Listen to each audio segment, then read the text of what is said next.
Uhum.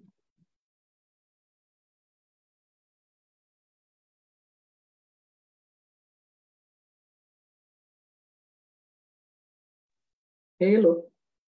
Pronto, agora está ok.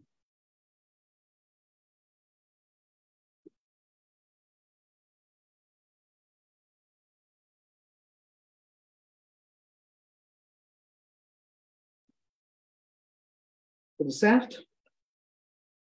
Tudo certo. Gladys, acho que pode ir. Bom, boa noite. Hoje nós vamos dar continuidade às nossas palestras da BMA-RJ e teremos como convidada a doutora Heloísa Oliveira, falando sobre a biografia humana e a sua aplicação no mundo atual, porque, no final das contas, do que se trata, né, a antroposofia, a gente conseguir aplicar no nosso dia a dia. E nós vamos recomeçar os nossos cursos. Nós terminamos uma turma agora, vamos recomeçar em março do ano que vem. E estamos fazendo essa série de palestras, tem palestras muito interessantes, no final vou apresentar as palestras futuras. E agora a doutora Heloísa vai falar um pouquinho para a gente sobre biografia. Ela dispensa apresentações, né, porque foi responsável por todo esse movimento antroposófico recomeçar aqui no Rio de Janeiro, em 2013. Então, vou deixar com você, viu, Heloísa? Tá bom. Boa noite, gente. Uma alegria estar aqui. Tantos rostinhos conhecidos, tantos rostos novos. Rostos não, nomezinhos, né, digamos assim. É uma alegria estar aqui com vocês. Tem gente que eu acho que não me conhece, porque tem nomes aí que eu não conheço também, mas a partir de hoje já são conhecidos, né? Eu sou Heloísa Oliveira, eu sou médica, com formação em medicina antroposófica, sou aconselhadora biográfica. Né? No momento, eu sou da coordenação e da diretoria da BMA do Rio de Janeiro e sou também coordenadora da Trinos, formação biográfica aqui do Rio, né? Sou aconselhadora biográfica.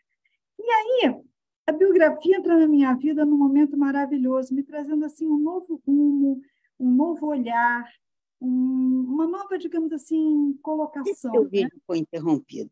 Foi?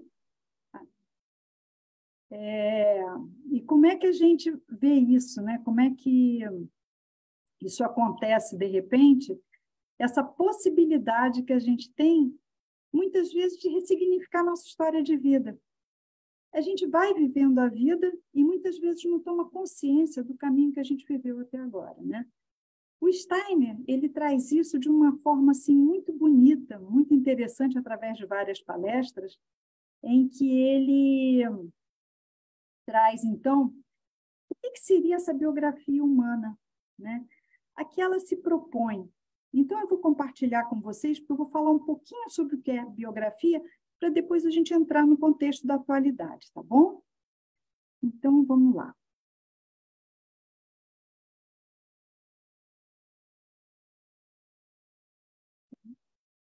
Só um minutinho. Estou tentando entender aqui isso. Então, o Rudolf Steiner ele traz, né, esse conteúdo sobre a biografia humana. Depois isso, então, começa a ser, digamos assim, mais organizado, né, através do Bernard Liverwood, que era pedagogo social e médico psiquiatra também, e ele faz um livro chamado Fases da Vida. E depois a doutora Gudrun Bucher, que é brasileira, ela traz, então, esse conteúdo, mas já trazendo como se fosse assim, uma metodologia biográfica, né? Então, isso passa a ser aplicado no exterior e depois, então, ainda vem para o Brasil. Então, esses são, assim, tirando o Steiner, que logicamente é o número 1, mas os padroeiros, digamos assim, de todo esse trabalho biográfico, de todo esse caminho da biografia para o ser humano, né? E o que seria isso, gente? O Steiner traz de uma forma muito interessante que a vida é dividida em períodos de 7 anos. Esse relato de vida em períodos de 7 anos a gente já encontra em Solon, na Grécia Antiga, né? Mas, assim, de 7 em 7 anos, então, a gente tem uma fase da vida, e essa fase da vida ela tem um arquétipo determinado. Tem coisas que são comuns, digamos assim, a todos nós, né? Então, todo ser humano tem numa determinada fase da vida, um determinado tipo de comportamento, acontece alguma coisa, né? E depois, tem coisas que acontecem também que não são parte desse arquétipo. Essas coisas seriam, então, os eventos individuais da nossa biografia. São coisas que fazem parte só da individualidade. Então, por exemplo, né, digamos, faz parte do arquétipo do segundo setênio aquela fase escolar em que a criança está em casa e ela vai para a escola, ela convive não só na escola, mas ela convive também com os professores, ela começa a fazer esse mundinho de sentimento dela. Mas digamos que eu, por exemplo, eu quebrei o braço no segundo setênio. Isso é arquétipo? Não, isso faz parte da minha história de vida, faz parte da minha individualidade, que vai ter consequências para mim, né? Vai ter desenrolar em cima disso para mim, que vai ter a ver com o quê? Com a minha vida, com o que eu estou fazendo aqui, né?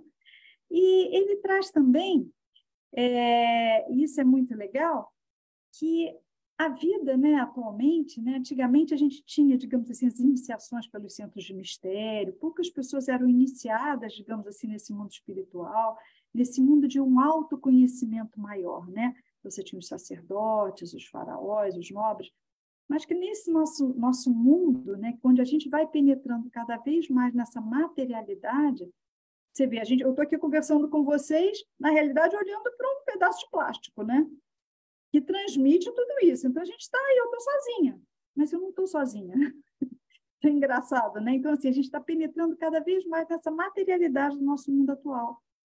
Então, o recurso que eu tenho para encontrar quem eu sou, o recurso que eu tenho para ter esse contato maior com esse mundo espiritual, com essa espiritualidade imanente agora, é através da minha própria biografia.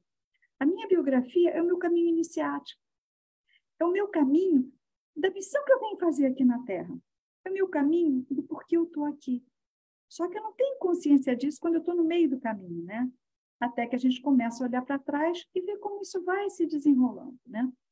Então, que nem eu estava falando para vocês, a gente tem, então, o que é arquétipo e o que é dessa individualidade, esse caminho iniciático, digamos assim, e ele divide, então, em 3 grandes blocos, né, a nossa vida. Cada uma delas composta de 3 períodos de 7 anos. Né? Então, 21 em 21 anos, digamos assim. Então, dos 0 aos 21 anos é o desenvolvimento principalmente da nossa corporalidade, do nosso corpo físico, né? 21 a 42 a gente vai desenvolver essa alma, principalmente, e dos 42 a 63 eu vou deixar aflorar cada vez mais em mim essa minha espiritualidade. Eu vou começar essa fase, então, realmente desse desenvolvimento maior, digamos assim, né? E cada fase dessa, então, é composta por 3 setênios. Eu vou explicar para vocês. Então, aqui são as curvas, tá? Digamos aqui, nesse primeiro setênio aqui, nesses 3 primeiros, isso aí já é dos chineses, né? A fase do aprender. Depois, dos 21 aos 42, a fase do lutar, onde a gente realmente, na vida, vai ter os maiores desafios, vai trabalhar cada vez mais e, por fim, tornar-se sábio. A gente tem essa possibilidade. Mas antes de eu entrar nisso em detalhes, né, a gente tem que... Não tem que nada, porque não quer passar. Peraí. Pronto, tá? Passou tudo de uma vez. Bom, então, de 0 aos 21 anos, é como essa vida começando a florescer. Eu posso dizer que é a fase da minha primavera.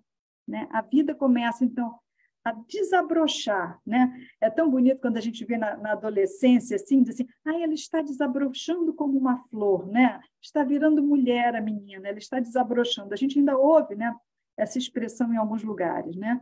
Depois dos 21 aos 42 é o verão da vida, gente. É aquele sol, aquela expansão maior, né? É a energia plena, digamos assim. Depois, dos 42 aos 63, a vida vai adquirindo um novo colorido. Não tem mais a mesma vitalidade, mas tem cores diferentes, tem coisas diferentes, tem os frutos, tem tudo isso. Né? E, por fim, depois dos 63 anos, aí a gente tem o inverno. Murchou tudo. Não, não é isso. É que depois de 63 anos, a vida se revela na sua essência. É nessa hora, gente, que a gente começa a ver realmente o caule dessa árvore. Que árvore é essa? Muitas árvores a gente reconhece pelo caule. Né? Então, como é que é isso? E nesse momento também, as sementes já estão no solo. Então, nesse inverno, toda essa força de crescimento está onde? Está dentro da gente. É onde a gente tem nosso maior desenvolvimento espiritual, ou ao menos tem a nossa possibilidade de maior desenvolvimento espiritual. Isso aqui eu vou falar daqui a pouco. Então, aqui eu vou apresentar essas curvas que vocês viram como uma paisagem de fundo, digamos assim, né? Então, olha, estão aqui os 3 períodos, 0 a 21, 21 a 42, 42 a 63, não é isso? Então, essa curva azul aqui é a curva do nosso desenvolvimento físico. Então, imagina aqui uma criancinha de 0, chegando a 21 anos. Olha o que ela cresce aqui, cresce muito, não é verdade? De 21 a 42, a gente é adulto, mais ou menos ali tudo na mesma. Depois dos 42 anos, a gente começa a ter um declínio dessa nossa vitalidade. Isso é muito claro, né? A gente observa, quem é que começa a usar óculos lá em torno dos 40? Eu comecei com 40 a usar óculos, né? Então, a gente já percebe esse declínio. Você vê, por exemplo, um atleta de performance, ele não é mais um atleta de performance aos 42. Ah, ele está velho. Gente, para a gente hoje, né, é o apogeu da vida, mas já não tem a vitalidade que tinha aos 20, né? Não tem o que falar. E depois o corpo físico da gente vai decair, não tem o que dizer, não tem plástica, botox, cirurgia que faça ter a vitalidade e a energia que tinha aos 20 anos. Então, esse decair do corpo físico é normal. Só que depois vocês vão ver que isso tem uma coisa bem interessante. Então, essa é a curva biológica, ela é determinada, então, pela hereditariedade, pela constituição, tudo isso, né? E o que vai ajudar aqui, o que vai ser o desafio, digamos assim, exatamente o quê? A saúde que a gente tem, né? Como é que vai ser isso? Que doenças que eu vou enfrentar? Como é que vai ser essa minha, digamos assim, essa minha constituição, né? Depois a gente tem uma outra curva que é muito legal. É a curva da espiritualidade. Da espiritualidade, Heloísa, da nossa individualidade. A Heloísa que está aqui na Terra desempenhando essa missão. Eu, pouco a pouco, eu começo a me apropriar desse meu corpo físico, né? Vocês veem, por exemplo, assim, um bebezinho quando nasce, ele não sabe quem é, ele não sabe nem o que é ele, o que é a mãe, ele não tem coordenação motora. Aos 21 anos eu já sou consciente, né? Eu já começo a pensar, né? Assim, de uma forma mais estruturada, né? O pensamento de uma criança é totalmente diferente de um adulto. Isso tudo vai sendo estruturado ao longo desses 3 primeiros setênios, né? Então, é aqui, olha, essa curva vem, mas ela ainda está muito afastada, digamos assim, dessa curva física. Ela, pouco a pouco, ela vai, digamos assim, encarnando, ela vai se apropriando. Uma imagem que eu uso muito é essa assim, eu vou construindo essa casa e com 21 anos eu estou de maior, eu entro na maioridade. Esse ponto aqui, em que a física encontra exatamente essa nossa curva da individualidade. E aí depois eu vou penetrar cada vez mais nessa matéria, a época dos 21 aos 42 é a época que a gente mais dá duro na vida, né? E depois, então, pouco a pouco, né, essa curva começa a se deslocar, ela começa a liberar um pouco essas forças da fisicalidade, né? E aí, a proporção que ela começa a liberar essas forças do físico, ao mesmo tempo, é quando a gente começa, então, a liberar as forças para a nossa criatividade cada vez maior. Ter a capacidade de desenvolver mais plenamente essa nossa espiritualidade. A gente vai ver isso. Então, essa é a curva da individualidade. Ela é trazida com o quê? Com o nosso impulso, a nossa vocação. E vai em direção a quê? A nossa missão de vida. E nesse período a gente vai o quê? Criando novas habilidades, né? Quantas coisas a gente aprende na vida, gente? Que coisas novas que a gente está aprendendo a cada dia, que desafios novos a gente vem surgindo a cada dia, a gente vem enfrentando, né? Com a nossa coragem, nos curando. Como é que é isso, né? Depois tem uma terceira curva. Olha, eu falei de corpo, espírito, e agora eu vou falar da alma. É a nossa curva anímica. Ela vem acompanhando a curva biológica, né? O jovem, adolescente, ele está formando esse corpo psíquico, anímico. Depois dos 21 aos 42, é a fase, que nem eu falei, de mais luta, é a fase que a gente começa, acaba de estudar, acaba a faculdade, começa, ou a fazer mestrado, tal, ou então começa a trabalhar mais ainda, e aí começa a constituir família, aí de vez em quando eu vou para um retiro de yoga, ai, não, quero meditar, não, mas aí eu volto, eu tenho que correr de novo atrás, não, mas aí eu vou fazer mais um trabalho, não, mas eu tenho que preparar isso, e a criança está chorando, eu não sei o quê, daquela fase que a gente vai buscar, conquistar, lutar pelo nosso lugar no mundo propriamente dito.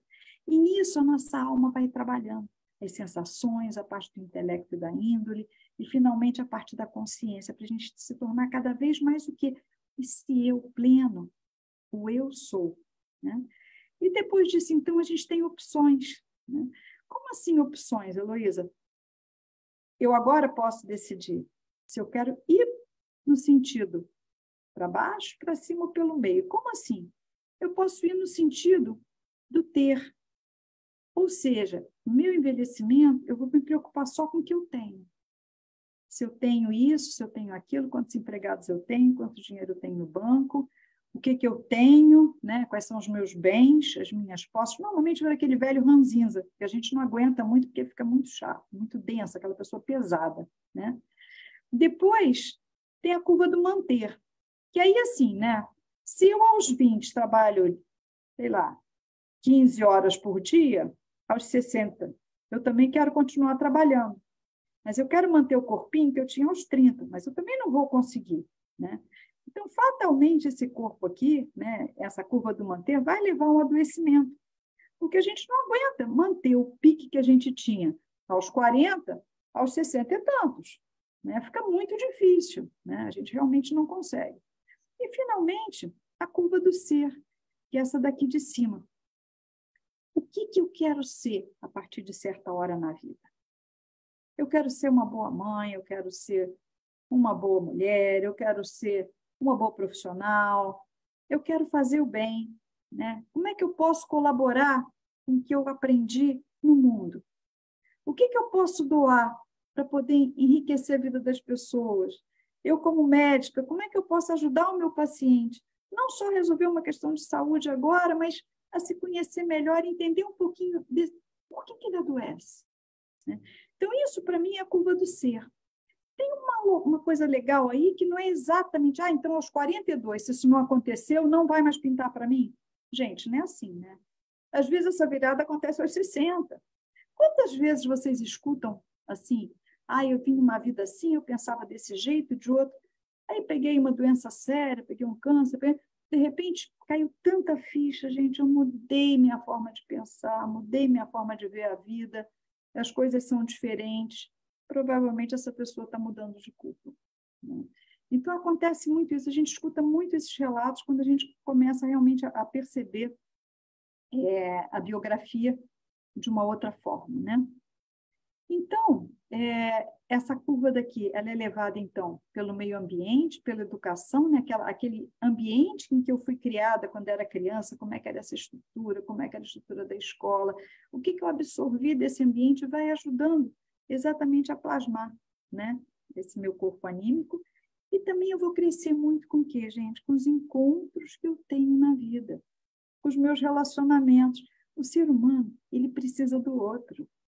Ele se espelha no outro. Por isso que casal tem sempre tanto problema, porque um espelha muito o outro. Então, a gente se vê no outro, não gostou do que está vendo, cria caso, o problema é comigo mesma e vice-versa, mas a culpa é do outro. Então, é uma coisa assim que a gente cresce através do outro. O outro espelha muito a gente e traz os desafios que a gente precisa muitas vezes para crescer e se desenvolver. Né? Então, olha, esses 3 primeiros setênios são os setênios do aprender, né, em que eu aprendo, eu começo a me formar. Depois, os setênios do lutar, em que eu enfrento a vida, né, eu começo a lutar cada vez mais. E, por fim, eu tenho a possibilidade de tornar-me sábio. Tem crises aí nessa história. Esse período em que a gente trabalha a alma é a fase que a gente mais se, entre aspas, debate, né? Então, 21 anos, a gente normalmente tem uma crise da identidade. Gente, será que eu estou no caminho certo? O que eu vou ser? Eu vou ser médico ou eu vou ser arquiteta? O que eu quero? Como é que vai ser daqui para frente? Será que eu estou escolhendo certo? Será que eu estou fazendo isso porque minha família quer que eu seja médico? Ou será que eu realmente tenho vocação? Isso é uma coisa que acontece. Né? Essa é a crise da identidade. Depois, com 28 anos, a gente tem a crise dos talentos. Assim, a gente muitas vezes traz potencialidades na vida, que se a gente não trabalha essas potencialidades, elas somem. Por exemplo, a gente escuta muito falar, às vezes, artistas principalmente, aqueles garotos que fazem filmes, ficam super famosos quando são crianças e depois somem da mídia. Mas não é só isso. Que talentos que eu tinha quando eu era mais jovem? Eu tocava violão e depois nunca mais toquei, ficou para lá. Quando a gente ficar mais velho, está na hora de resgatar, né? O que a gente gostaria de fazer agora? Que fez quando era mais novo e, de repente, se perdeu na vida. Né? O que me dá brilho no olho para poder continuar? Né? E tem a crise depois, aos 42 anos, né?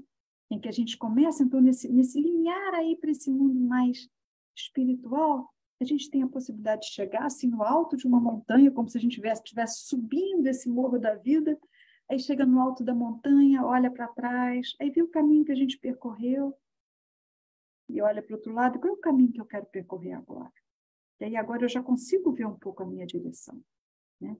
Será que eu estou realmente fazendo o que eu quero? Como é que vai ser a minha idade daqui para frente? Gente, eu não me estruturei até agora. E agora, como é que eu vou fazer? Será que eu tenho, está pintando uma vontade de fazer uma coisa diferente? Será que a profissão me dá tudo que eu preciso? É a crise da autenticidade, né? Quem eu realmente sou. Nesses 3 primeiros setênios, então, eu tenho esse amadurecimento físico, né? Eu recebo do mundo. Depois eu começo o amadurecimento da minha alma, esse amadurecimento psíquico, digamos assim, em que eu começo a trabalhar essa minha autoeducação, essa minha autoafirmação. E, por fim, eu tenho, então, o meu autodesenvolvimento, esse meu amadurecimento espiritual. Cada um desses setênios aqui, ele tem um arquétipo. Não vai dar para eu falar todos assim em detalhes para vocês, mas vou dar só um briefingzinho bem rápido, porque isso aí é um assunto bem demorado, né? Então, por exemplo, primeiro setênio é o momento do ninho, a gente chega no mundo. Qual é a qualidade desse acolhimento que eu tive quando eu era pequena? Como é que era esse ninho? Quem é a minha família, meu pai, minha mãe? O que eu trago deles? Né? Como é que era esse ambiente onde eu fui gerado, onde eu fui criado? Eu consigo perceber que o mundo é bom? Né? Então, isso é o mote do meu primeiro setênio. E também nessa fase, eu desenvolvo o andar, o falar e o pensar. Né? Os 3 primeiros anos de vida, que é o que me traz nesse mundo como ser humano. A capacidade que só a gente tem de andar na vertical, essa verticalidade que é essencial para esse nosso eu, né? Esse nosso corpo espiritual. O falar, onde a gente consegue realmente articular uma fala, trazer uma língua-mãe, conseguir se desenvolver nesse aspecto e conseguir se comunicar com o outro. Né? A gente já viu que a gente precisa dos encontros, precisa dos relacionamentos. E, por fim, né, eu começo a estruturar um pensamento. E nessa fase aí é bem rudimentar, mas depois ele começa, então, a estruturar de uma outra forma. Então, andar, falar e pensar são 3 qualidades do ser humano. E nessa idade aí, desse primeiro setênio, elas começam realmente a se estruturar. Né? Depois dos 7 aos 14 anos, é a fase, o segundo setênio, essa fase escolar, né? Essa fase em que a criança muitas vezes tem uma grande vitalidade, ela começa a ter uma vitalidade maior, ela cultiva muitas vezes uma religiosidade, né? Uma espiritualidade, ela vê uma flor, ela se admira, ela vê um passarinho, ela se admira, olha o cachorro, ela se admira, ela tem essa admiração natural, porque para ela o mundo é belo. E, gente, é interessante uma coisa na biografia, isso é muito legal. A gente olha com o olhar daquela época. Não é a Heloísa hoje, com o conhecimento acadêmico que ela possa ter, que ela vai se ver nessa criança.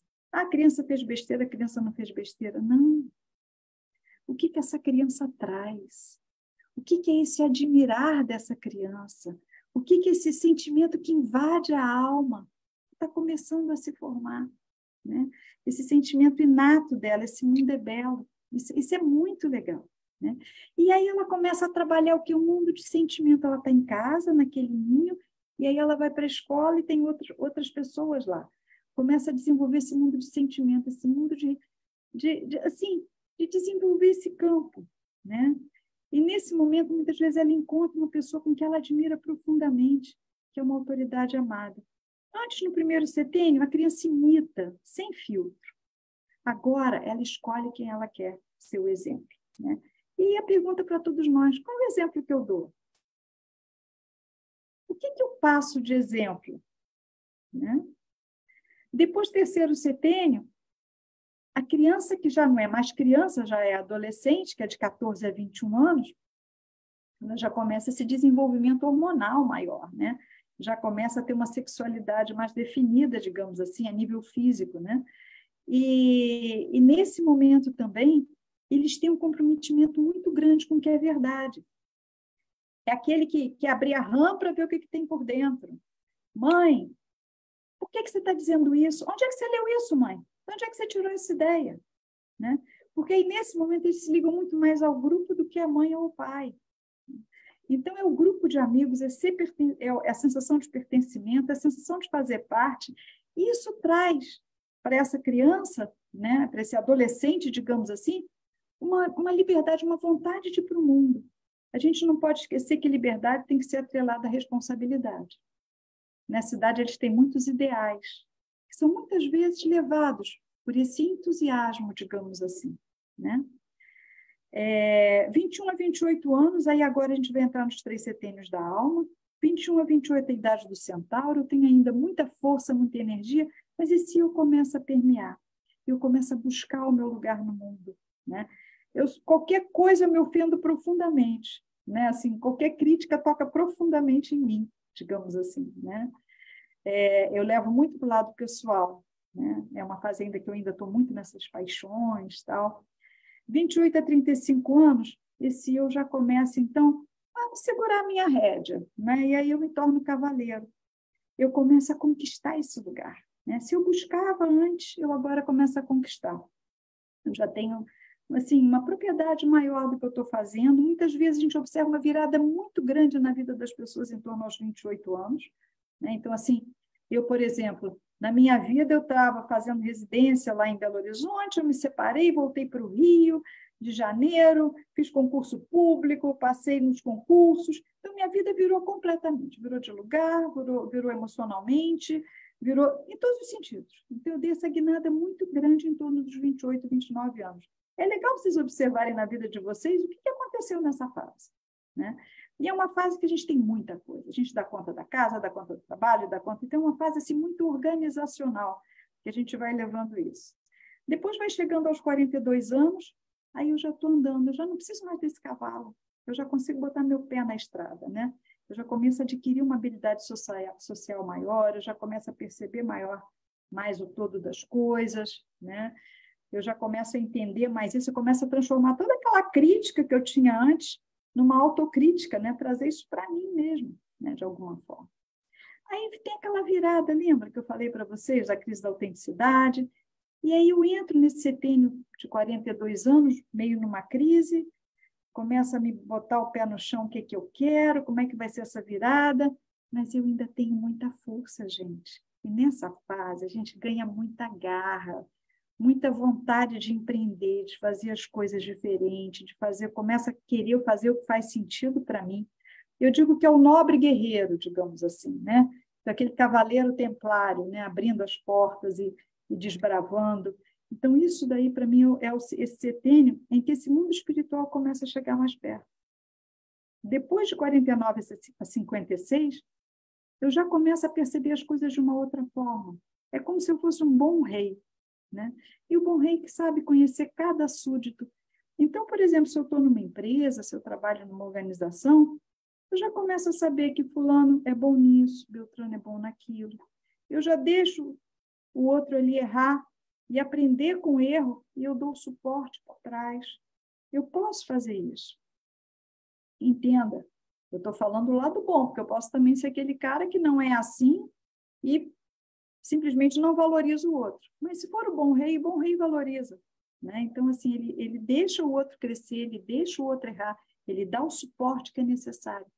E nessa fase, a gente já começa a dar um comichãozinho, né?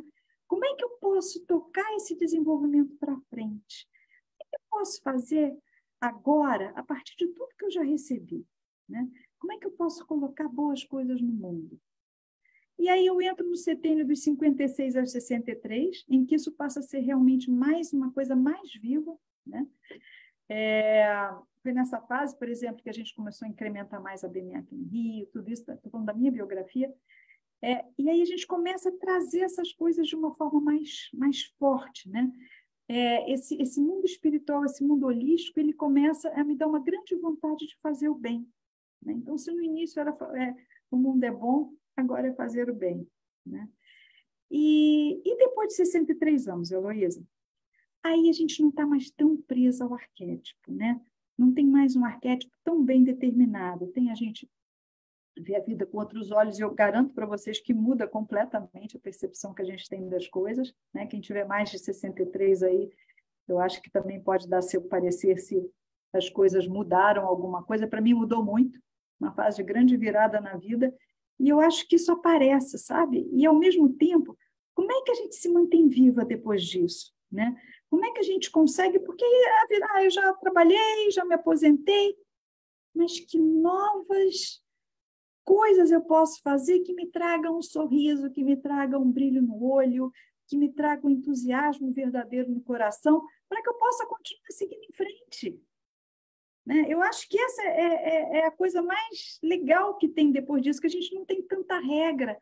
A gente consegue, a partir da nossa história de vida, ver como é que eu vou tocar para frente.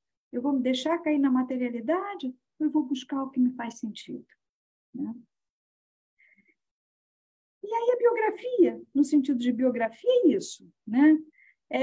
O que é arquétipo de cada fase, como é que eu trabalho essa individualidade, o que é individual, se eu consigo ver essa vida como um panorama, que novo olhar eu consigo ter, porque às vezes eu tenho uma questão, que vivo ali naquela questão, mas quando eu olho como um todo, como é que isso se desdobrou? O que eu aprendi com isso? O que isso me trouxe diferente? Que oportunidade isso me traz? Então, isso dá um destrave, uma possibilidade de ressignificar muito grande. Vou contar um segredo para vocês, que tem um lado bom e tem um lado ruim. A gente cresce nas crises, né? Quando está deitado na rede tomando água de coco, a gente está numa zona de conforto. Mas com os nossos desafios, com as nossas crises, é onde esse eu, nessa individualidade, realmente atua, né? Que faz com que a nossa emoção, nossa vontade no sentido de desejos, paixões, entrem na rédea. Não, eu não vou fazer isso porque isso não é legal. Não, eu tenho que fazer exercício, não gosto, mas eu preciso para manter uma boa forma física, né? Então, eu decido. E eu realizo. Não é o outro, sou eu, né? Os momentos bons, os momentos ruins, as conquistas, as alegrias, que são aquelas nossas vitórias que alimentam, são os nossos grandes talismãs, né? E aí eu começo a ver o que na minha vida se repete, quais são os padrões, que encontros foram tão importantes. Às vezes o encontro, gente, não precisa ser, foi aquele cara, aquela mulher maravilhosa. Não! Tem encontros, às vezes, que você vê a pessoa uma vez na vida, ela te disse uma palavra, te disse uma frase, te faz um gesto, que cai uma ficha naquela hora e aquele encontro é importantésimo, né? Então, aquele encontro tem um novo significado. Vou falar uma coisa da minha biografia. Por exemplo, minha filha era pequenininha, estava com 3 aninhos de idade, eu estava trazendo e levando da creche na época, né, porque eu tinha que trabalhar, e tinha um amiguinho junto, os dois no carro atrás, e eu dirigindo com os dois, tal. Era aquela época daquela bendita bala soft, eles eram proibidos de usar bala soft, então não chegava perto. Estou eu dirigindo, aí o Pedrão vira assim, a Lulu está ficando roxa. Eu falei, como é que é?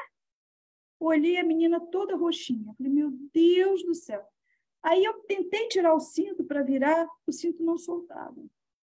Eu joguei o carro, isso foi ali na Visconde Silva, joguei ele na frente dos prédios ali, e eu tentava soltar o cinto, se não soltava, aparecia uma mão mágica dentro do carro. Abriu a porta, soltou o meu cinto, eu consegui ir para trás, e aí apanhei, fiz uma manobra, tirei. Era uma bala Cavaleiros do Zodíaco, não era bala soft. E essa moça apanhou, estava grávida, viu a minha agonia, abriu a porta do carro, me levou para a casa dela. Quando eu cheguei na casa dela, eu tremia, aí me deu água para as crianças e tal.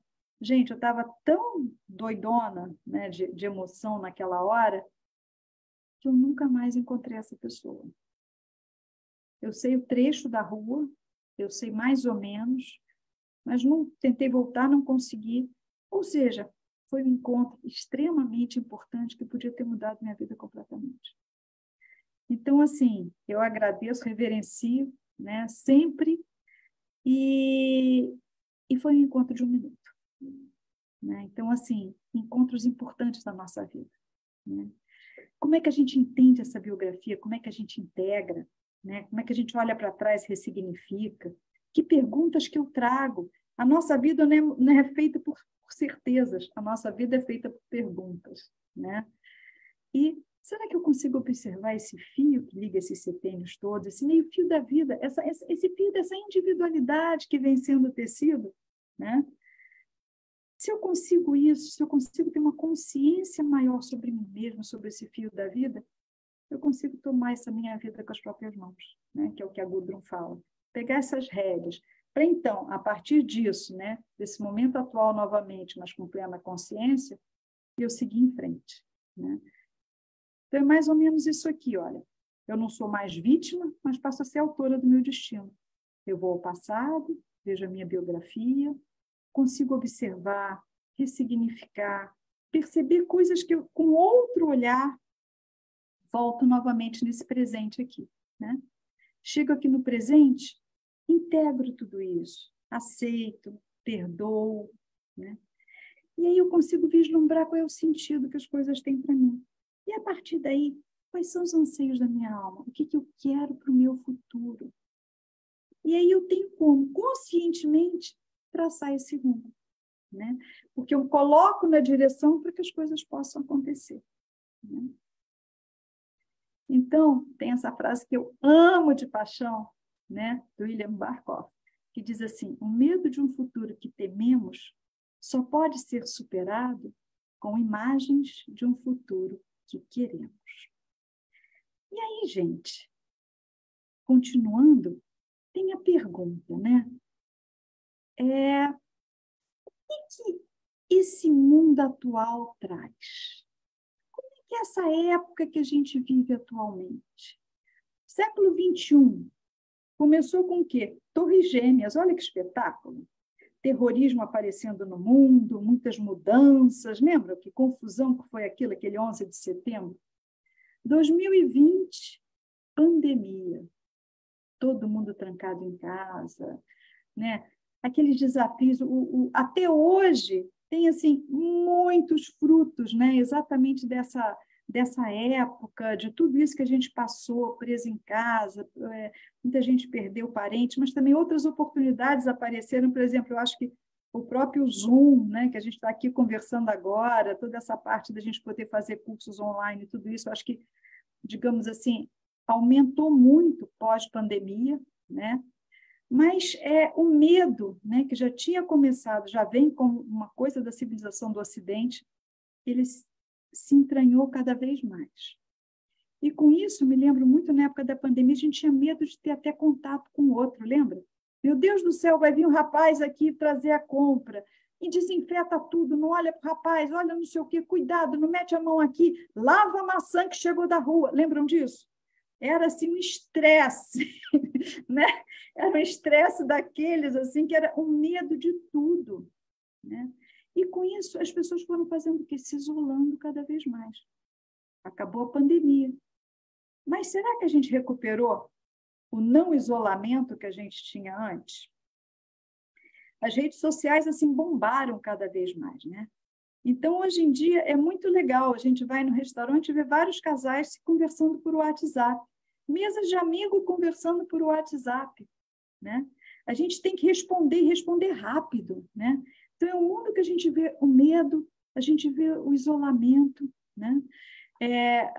Os problemas, né, psicológicos, ansiedade, depressão, cada vez mais. Né? Com tempo, sem tempo. Sim, porque antigamente a gente trabalhava até 5 horas da tarde, 6 horas, chegava em casa, né? Acabou. Eu só vou trabalhar amanhã, não é isso? Agora tem o WhatsApp. Tenho a necessidade de responder na hora. Porque se eu não respondo na hora, por que ela está respondendo? Onde é que ela está? A gente está o tempo todo, né? Quantas informações, gente? Um monte de notícia de tudo quanto é lado. Você vendo assim, 5 lugares diferentes, são 5 notícias diferentes. Todo dia tem novidade. Né? A gente não sabe o que é realidade, o que não é realidade. Né? Estudos científicos maravilhosos, fantásticos, geniais, que no mês seguinte aquilo já não funciona mais, já não é mais isso. Né? Verdades absolutas que deixam de ser verdades e vice-versa. Não dá para confiar em nada. Né? Polarização, lembra da época das eleições? Que absurdo aquilo, né? 8 ou 80? Não, eu sou 8, eu sou 80. E se eu sou 8 ou se eu sou 80, eu não escuto nada que me fale do 80 e nem eu escuto nada que me fale do 8. Por quê? Porque eu sou certa. E se eu julgo como? Eu julgo que é simpático para mim está certo e o que é antipático para mim está errado. É muito bom julgar assim, vocês não acham? Então a gente julga por simpatia e antipatia, né? E o meu ego, nesse meu isolamento, é tão grande que eu sou dona de todo desejo, todo poder. Né? Eu tenho certeza absoluta, eu não quero escutar o outro. Para que ele vai falar besteira? E nisso, o isolamento piora, porque eu fico cada vez mais sem diálogo. Né? Eu não quero ouvir, eu não quero falar, não quero perguntar. Eu tenho a minha certeza baseada numa notícia que eu tenho certeza que é verdade. Né? Fora isso também, gente, a gente observa, por exemplo, assim, a tecnologia, né, que nem eu falei antes da internet, que foi maravilhosa, etc. e tal, que vem para facilitar a vida de todo mundo, né? Mas ela traz uma falsa impressão de liberdade. Porque está todo mundo preso, né? Outro dia eu vi uma pessoa ter um ataque de pânico porque o celular, achava que tinha perdido o celular, depois até achou. Mas foi uma comoção pública, sabe assim? Né? Qualquer um que perca o celular, meu Deus, a vida da gente está no celular hoje em dia, que está numa bolsa. Né? A gente tem a impressão que é livre. Livre como? Sabe? Cada vez mais preso, cada vez mais dependente. E o que é pior? Com pensar automático. A gente está com pensar bem automatizado. Aquela curva do anímico, né? Naquela curva da alma, a gente tem o pensar, o sentir e o querer, a forma como eu penso, a forma como eu sinto e a forma como eu me coloco no mundo. O que traz o centro a isso é exatamente essa curva da individualidade. Né? Mas até onde ela consegue atuar? Até onde esse meu eu diz não? Sabe? Tem uma frase que é do Edgar Edgar Tufte, da Universidade de Yale. Ele fala o seguinte, que existem 2 indústrias que chamam o cliente de usuário. É a das drogas e as do software. Não é legal isso? Eu, quando escutei essa frase, eu achei fantástica. Né? E com tudo isso, o que acontece? Às vezes você ainda está num trabalho que não faz sentido para você. A gente se percebe sem vínculos, com medo. Eu vou namorar? Não, estou com medo de arranjar outra pessoa. Não, estou com medo de relacionamento. Estou com medo disso. Medo de doença, né? Me jogo no consumismo, ou começo a beber, a fumar, usar droga, sabe? Então, assim, entra nesses vícios, sabe? Então, a ansiedade e a depressão viram assim, né? Todo mundo quer ser único. Não, eu quero a minha liberdade, eu quero a minha individualidade, eu quero os meus direitos. Mas usa e faz o que todo mundo faz. E qual é a minha individualidade? O que é realmente meu? O que é o meu pensar? Porque se eu resisto, se eu fico nessa inércia e resisto no meu pensar, tem que vem a dúvida. Se eu não me entrego, se eu sinto que vou perder, se eu tenho essa sensação em mim, eu tenho insegurança. Eu resisto no meu sentir. E o medo me traz a resistência no querer. Só que quando a gente atua, né, a partir do nosso coração, com vontade de colocar no mundo, a gente cura. A gente cura através dos atos de coragem. Né? E os atos de coragem, eles são extremamente curativos. Né? A biografia traz para a gente, né, quais são os nossos valores nisso tudo aí. A nossa história de vida, a gente consegue enxergar isso. Quem que eu sou? Será que faz sentido para mim tudo isso? Como é que eu lido com esses desafios todos, né? E quando eu trabalho com outras pessoas, né, que também são essas pessoas. A biografia faz a gente olhar qual é o momento de vida dessa pessoa e não julgar por simpatia ou antipatia. Ah, eu não gosto por causa disso. Gente, mas é uma pessoa legal? Sabe? É a pessoa adequada para essa função? Né? Então, assim, quando a gente tem essas dúvidas e a gente consegue, né, entender o que está acontecendo realmente, né, ter essa clareza maior no pensar, isso vai gerar um entusiasmo, a gente vai querer entender cada vez mais. Se a gente consegue, né, trabalhar essa segurança, né, confiar, né, a gente começa a criar segurança, a gente começa a gerar vínculo.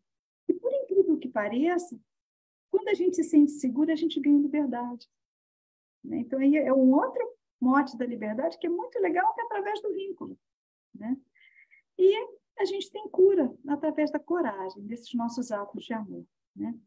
E a biografia, eu acho que ela pode ajudar muito em tudo isso. Né? Ela vai participar, então, de quê? Da gente poder tomar a nossa vida, que nem eu falei. Né? Ser, digamos assim, os protagonistas dessa nossa vida. A gente se perceber melhor e, automaticamente, também entender o outro de uma outra forma. Né? Poder fazer as minhas escolhas, poder me entender melhor. Quando eu escuto a biografia do outro, né, me traz insights da minha própria biografia, me humaniza sobre muitos aspectos. Né? Essas relações distantes, né? Que fase da vida essa pessoa está? O que é importante para ela? O que não é? Por que ela está se julgando tanto assim? O que está faltando? O que isso diz dessa pessoa? O que isso diz de mim? Quando a gente tem muito conflito, né? Outro dia me chamaram para fazer uma palestra para a universidade que tinha conflito de geração entre professor e aluno, né? Como é que a gente olha isso? Conflito entre pai e filho. Qual é a fase da vida que eles estão? Porque é muito fácil, né? Eu aqui, na minha idade, achar que o outro de 20 anos está errado. Mas será que eu me coloco no lugar dele? Como é que eu era quando eu tinha 20 anos? Qual era a minha cabeça? Porque o pensamento é diferente. Né? Será que eu entendo esse momento do outro? Se eu tenho conhecimento desse arquétipo, dessa fase da vida, né, isso vai me ajudar a entender essa pessoa melhor. Porque eu sei que é uma pessoa que é muito suscetível à crítica, que normalmente a autoestima dela fica entre altos e baixos. Tem várias coisas que são importantes para essa idade. Então, eu entendo. Quando a pessoa me fala, a primeira coisa que eu vejo com a idade dela, que eu já localizo naquele setênio e já tento pegar mais ou menos o que aquilo me fala. Né? Por exemplo, se eu vou trabalhar numa equipe, né? Quando a gente sabe a história de vida de cada um, o que acontece? Isso humaniza. Transforma, não no cara do RH, o cara não sei de onde, mas é o João que tem uma história de vida, é a Maria, que também já passou dificuldade. Né? E o quanto essas pessoas que estão nessa equipe são realizadas nessa profissão que eles fazem? A biografia pode me dizer isso também. É muito mais fácil, né, a gente trabalhar quando a gente sabe com quem a gente está lidando. Gera vínculo, gera entendimento. Qual é o momento de vida dessas pessoas? Porque eu posso estar numa equipe que tenha um de 60 e tantos, um de 50, outro de 30. Mas eles vão ter pensamentos diferentes, claro, e isso vai ser muito rico. Né? Isso vai ser muito rico, mas a gente tem que entender isso. Não é cada um ser dono da sua própria verdade. Né? O quanto eu escuto o outro. Né? Então, assim, a biografia ajuda a gente a desenvolver esse novo olhar, né? Esse não julgar. Né? Sabendo que o outro é diferente de mim, ninguém está dizendo que é igual, de forma nenhuma. Né? Ele tem a trajetória dele, ele tem a individualidade dele. Né? E a biografia ajuda a gente a encontrar o nosso propósito de vida. Né? O que realmente faz sentido para mim? Né?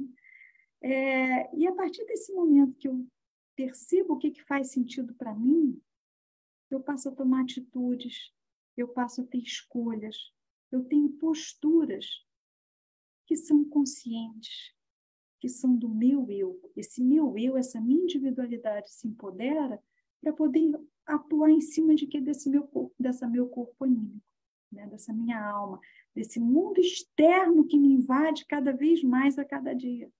Porque a gente, atualmente, o perigo é a gente viver só no mundo exterior, o que está na moda, o que vai usar, o que eu vou consumir, o que vai fazer, o que o vizinho disse, o que saiu no jornal, e não olhar para dentro de mim. É mais fácil às vezes, mas isso vai me gerar o quê? O tédio, a depressão, a ansiedade, né?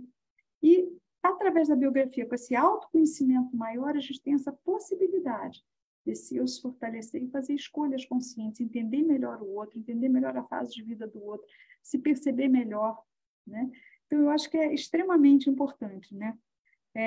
O Sartre, ele dizia que o importante não é o que fazem de nós, mas é o que a gente vai fazer de nós mesmos a partir do que fizeram com a gente, né? Então, assim, tudo que a gente já viveu até agora, seja bom, seja ruim, o que for, ok, me trouxe até aqui, nesse momento. Mas o que eu vou fazer com isso? Como é que eu posso usar isso para crescer cada vez mais e para levar o bem para o mundo? Né? O bem para o mundo, para aquela curva do ser que a gente já falou. Né? Como é que eu consigo fazer isso? Então, na biografia, né, que o mote aqui era exatamente a aplicação nesse mundo atual, né, eu posso fazer o quê? Ajudar a ter um outro olhar para esses conflitos, apoiar os processos do outro, né, através desse processo da biografia. Eu posso aplicar esse conhecimento em qualquer local onde tenham pessoas. Cada ser humano tem sua biografia. E cada ser humano, o ideal seria que ele se conhecesse, se ele se entendesse. Né? Então, assim, eu não posso fazer pelo outro, mas eu posso fazer por mim mesmo. Né? Seja você a mudança que você quer ver no mundo, não é isso? Gandhi falava, né? Então, eu posso me ampliar profissionalmente como coach, eu vou entender muito melhor o meu cliente, como consultor, como médica, né? Eu colho uma anamnese, eu vou entendendo aquela pessoa, aquele momento de vida, daquele ser humano que, nesse momento de vida, apresenta um processo de adoecimento. O que isso fala da biografia dele? Aliás, o que a biografia dele me fala em relação a isso?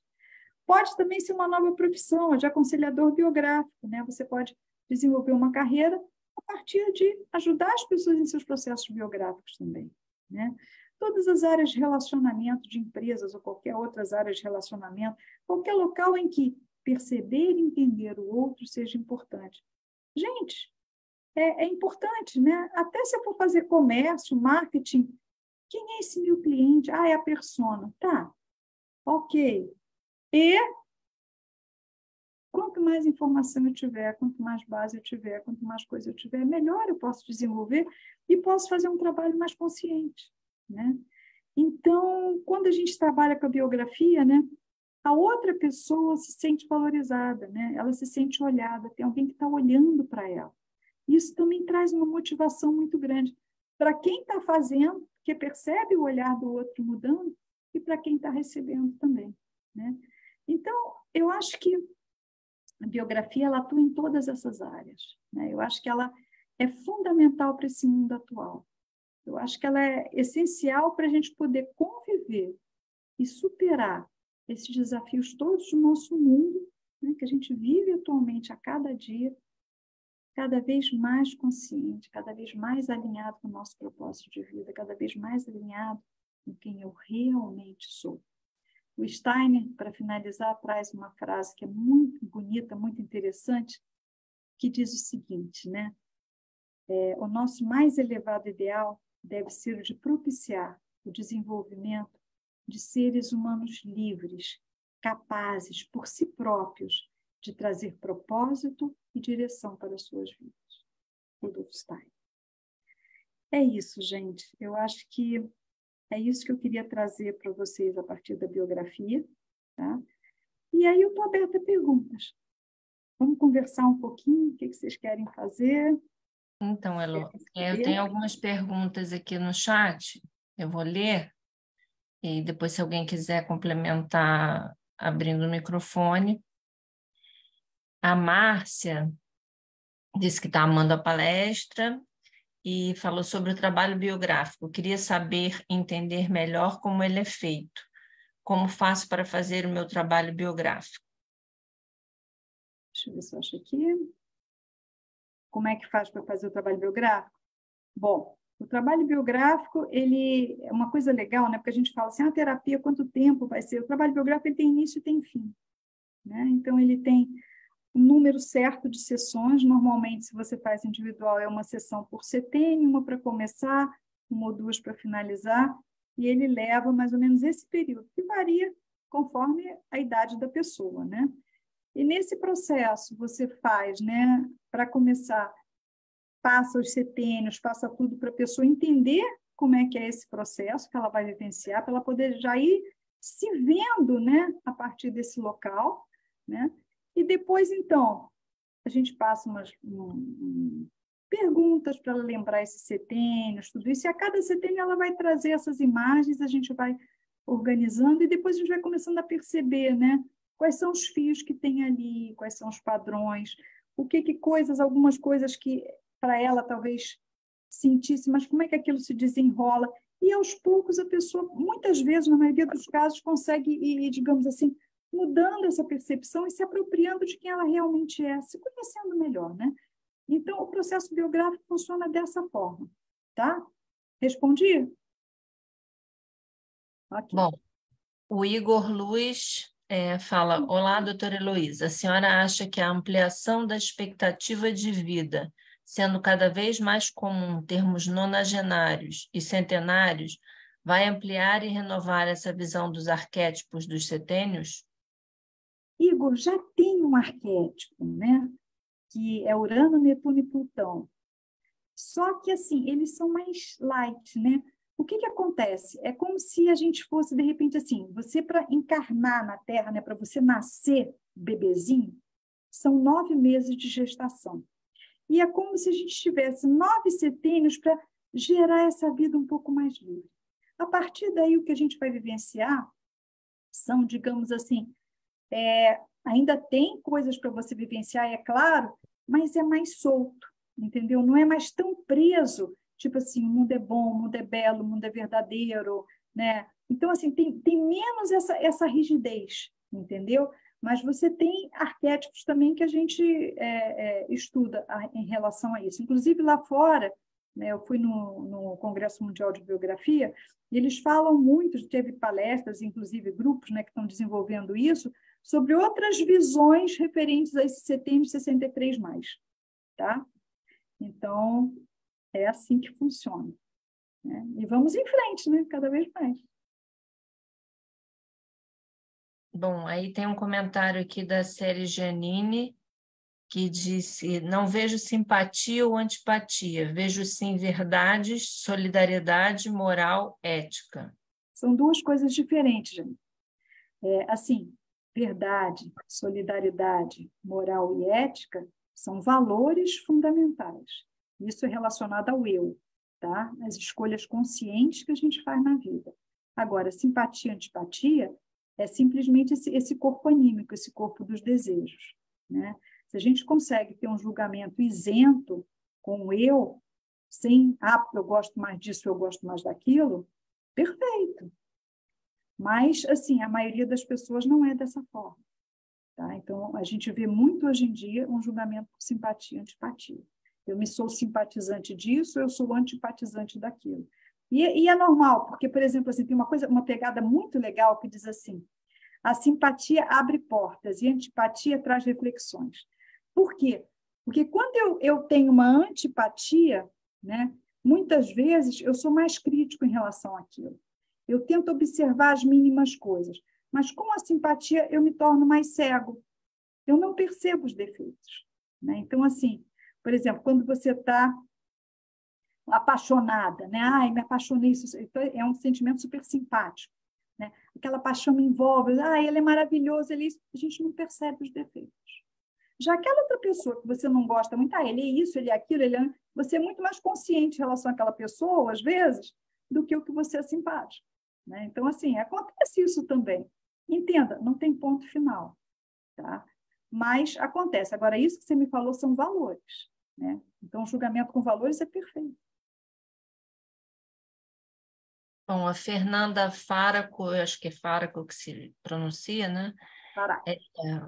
Faraco, isso. Então, ela disse: maravilhosa palestra, Elô. Gostei muito da tua forma de abordar o conteúdo. Muito bom.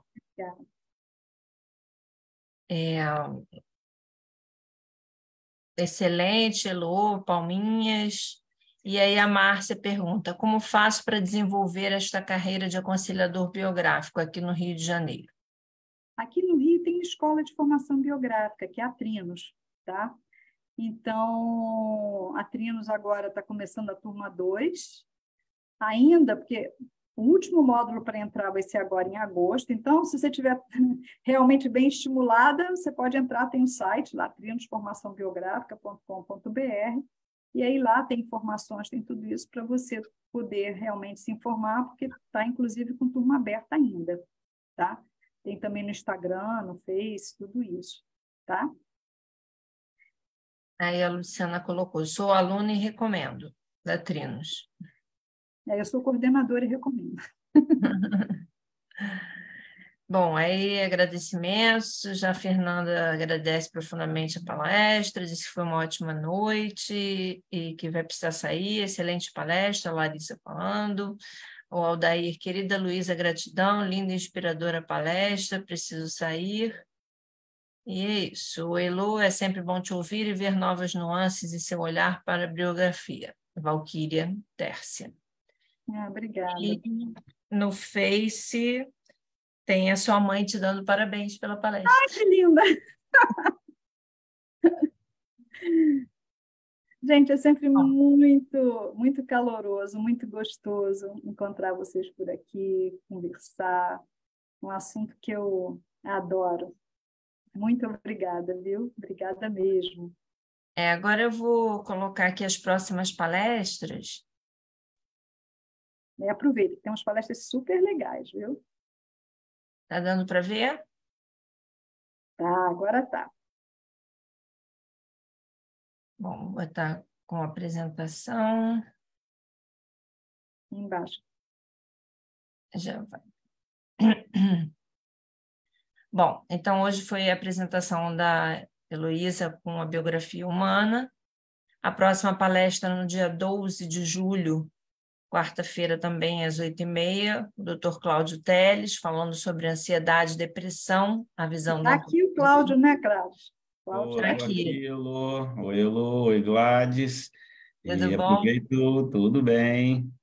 Beijos para todas presentes e aproveito para convidar todas e todos, né? Esses assuntos que a Elô falou hoje, né? Muitas dessas coisas a gente vai poder ver também na prática clínica, né? Como é que, claro que a biografia é muito maior, né, do que a questão da patologia, e a patologia também tem outras questões para além da biografia, mas muitas dessas coisas se misturam, né? E a gente poder ver um pouco como que é o nosso raciocínio clínico antroposófico, né? Nesses temas que são tão importantes, vamos dizer assim, hoje em dia, né? Ansiedade e depressão. Tá? Então, eu convido todo mundo em julho para a gente continuar essa conversa, né? Pois é, e aí, em agosto, dia 16 de agosto, nós temos o Luiz Henrique falando sobre o olhar para a criança a partir da antroposofia. Ele é professor Waldorf e aconselhador biográfico. Ele é incrível, gente, maravilhoso, viu? E em setembro, dia 13, a gente vai ter o Caminho Interior do Médico e Terapeuta com o Dr. Paulo Tavares. E em outubro, dia 18 de outubro, a gente vai ter os desafios do desenvolvimento saudável da sexualidade na infância e adolescência com o Dr. Michael. Então, essas são as próximas palestras. A gente deve programar alguma coisa, talvez, para novembro também. E essa foi a turma que a gente formou, a última turma agora é recente, e nós estamos convidando para que vocês divulguem, porque no ano que vem nós vamos fazer o 10º curso básico de antroposofia, o 10º curso de formação em medicina antroposófica, né? Vamos juntar a turma 10 e a turma 9 do curso de formação de medicina antroposófica. Tá? Então, essa aí foi uma turma muito boa, essa turma muito interessada, e eu convido a todos para divulgarem, quem quiser se juntar à formação. Março já está aí. Passa voando, né? Bom, vou parar de compartilhar aqui. Se a Elo quiser se despedir, ou alguém quiser falar mais alguma coisa, senão nós vamos todos descansar. Obrigada, gente. Muito obrigada por cair. Um abraço assim, em cada um de vocês, viu? Obrigada mesmo. Esperamos vocês no próximo. Tchau. Tchau, Elô. Tchau, querida. Tchau, gratidão. Obrigado, obrigado. Ô, Dirceu. Elô, beijo. Tchau, Beijo, tchau. Gelane. Tchau, Silmara, Elô. querida. Parabéns. Tchau. Excelente. Tchau, tchau. Até mais. Tchau, Tchau, tchau. Elô. Tchau, tchau. gente. Tchau, Cris. Beijo. Beijo.